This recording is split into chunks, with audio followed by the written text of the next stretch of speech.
يلا بالشباب، فيديو النهارده اول فيديو لينا في قناتنا الجديده، فيلا بقى ما تنساش تنزل تضغط لايك وتدعمنا عشان تشجعنا نستمر في القناه. وحلقتنا النهارده هنتكلم فيها عن استخدام الدراع. طبعا الفيديو ده طلب مني كتير ازاي تقدر تستخدم الدراع ده او يد التحكم في لعبه اي فوتبول 25. ففيديو النهارده هشرح لك كل مميزات الدراع وازاي تقدر تستخدمه وتشتري ايه افضل دراع للعبه. فما تنساش بقى اللايك ويلا بينا على فيديو النهارده. طب يا شباب، في الاول كده انت هتحتاج تنزل التطبيق واسمه موجود فوق عندك اهو، تمام. وبعد كده هتربطه بيد التحكم، ويد التحكم دي اسمها زي ما انت شايف كده جيجا ماكس، دي افضل انواعه، ده النوع المنتشر هتلاقيه في السوق، ممكن تجيبه من امازون عادي، تمام. وبعد كده هتربط اللعبه في التطبيق بعلامه الزائد وهندخل دلوقتي اللعبه. بعد ما اللعبه بتفتح فانت هتدخل على قائمه التدريب عشان نقدر نظبط الزراير ونقدر نستخدم التحكم كويس. فهندخل دلوقتي على التدريب. خد بالك لما تيجي تفتح اللعبه من التطبيق ده فبتجيلك نسخه جديده غير النسخه اللي كانت عندك. بمعنى ايه؟ ان انت تقدر تفتح حساب جديد مش نفس الحساب اللي انت بتلعب عليه، يعني اللعبه دي حاجه واللعبه دي حاجه تانية، فتقدر تعمل حسابين كده بالتطبيق ده، تمام.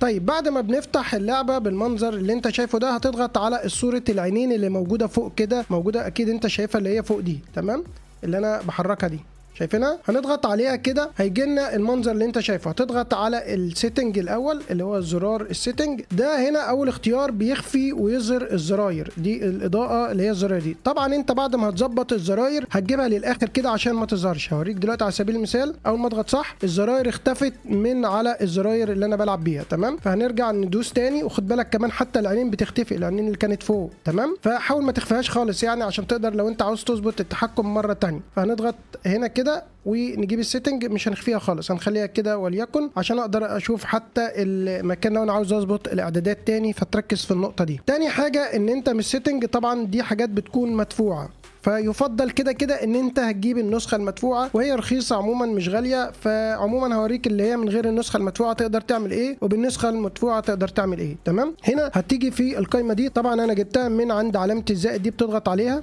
وبعد كده بتضغط على زرار الاي ده، هيظهر لك هنا زرار زي ما انت شايف، هتبدا تسحبه وتحطه مكان ما انت عاوز. انا هلغي لك دلوقتي كل الزراير عشان اوريك من اول وجديد. ريست اهي، شيلنا كل حاجه، استنى اشيلك كل الزراير الموجوده، شلت كده كل الزراير، تمام. وهنشيل دي كمان، تمام. انا شلت كل حاجه دلوقتي عشان اظبط لك كل حاجه من اول وجديد. هضغط على علامه الزائد وبعد كده بضغط على زرار الايه، هسحبه كده اول واحد واحطه عند مثلا الثرو. طبعا الثرو احنا متعودين عليه بيكون اللي هو زرار الواي، تمام، اللي هو في الدراع. طبعا الناس بتاع بلاي ستيشن عارفه الكلام ده. هنضغط على زرار الزائد تاني واضغط على الايه واسحبه تاني وهحطه عند مثلا التمرير، وهضغط على زرار الايه اللي هو الزرار اللي تحت. شوف انت عندك التمرير هيكون ايه، اللي هو الزرار بيبقى اللي تحت، تمام.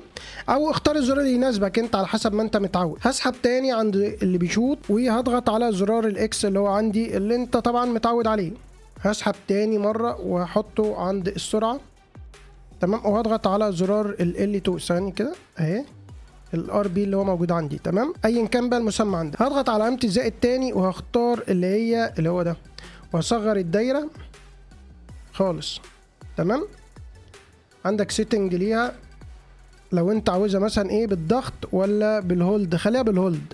هنا دي اللي انت لازم كل شويه تكتك يعني، تمام. خليها بالهولد، ده السيتنج الاعدادات بتاعتها، وطبعا بتصغر على اي حسب الحجم بتاعك عندك، تمام. بس اهم حاجه في ان انت عشان تعمل الكلام ده لازم بيكون الاعدادات عندك، السيتنج عندك لازم بتكون فيكسد، لازم بتكون فيكسد. اتاكد ان انت عاملها فيكسد عشان تحطها عليها ما تتحركش من مكانها، تمام. دي نقطه مهمه جدا. خلاص، طبعا انا هظهر لكم الزراير دلوقتي تاني عشان تشوف الوضوح. طبعا كده الزراير ظهر قدامك اهي. هنيجي للسيتنج تاني. هنا بقى عاوزين نلعب بقى ازاي نعمل ار2. بص انا على حسب التحكم ده، دي كلها تحكمات مجانيه. هوريك دلوقتي ان انا هباص اهو وهدخل جوه المنطقه اهي، وهباص تاني. هوريك دلوقتي وانا بشوط وهيجيبها جون عادي اهي. صدها.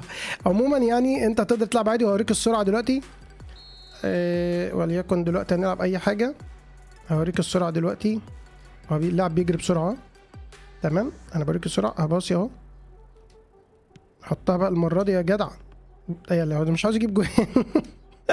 الجون هنا واقف كويس اهو، شوت يا عم فيه، هات جون، تمام. التحكمات عادي جدا، بس دلوقتي محتاجين ازاي نعمل الار2 وازاي نقدر نرفع الرفعه البنفسجيه اللي هي الستان. هوريك الرفعه اللي انا محتاجها مثلا، اللي هي دلوقتي لما بجري عاوز ارفع الرفعه دي. بص كده اللي هي الرفعه دي، هرفع دي ازاي، اللي هي الرفعه اللي هي البنفسجيه دي.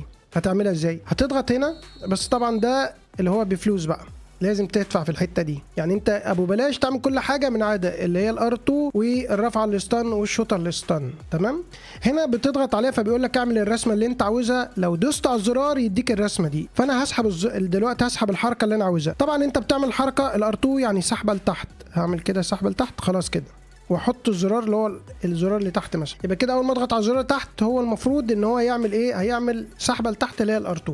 تمام. طيب هنيجي تاني هختار عاوز اعمل مثلا الرفعه، فانت لما بتيجي ترفع الستان بتعمل ايدك ناحيه اليمين، فهسحب السحبه اتجاه اليمين كده. فاذا اول ما اضغط على الزرار مثلا هنخليه ايه بقى؟ السهم التاني ده اللي هو ده كده. طيب ناحيه اليمين كده يرفع. طب لو انا عاوز اعمل مثلا وليكن عاوز اخليه يعمل ايه تاني؟ الثرو لوب مثلا، او الشوطه اللوب، فهسحب لفوق كده، هخلي الزرار التاني مثلا وليكن الزرار ده.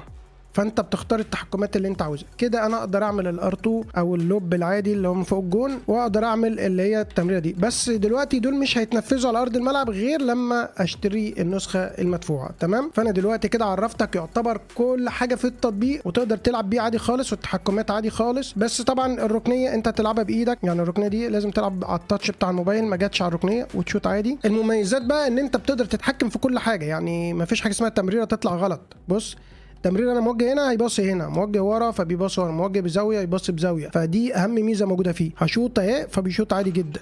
فالميزه التوجيهات 100 100 مفيش اي كلام.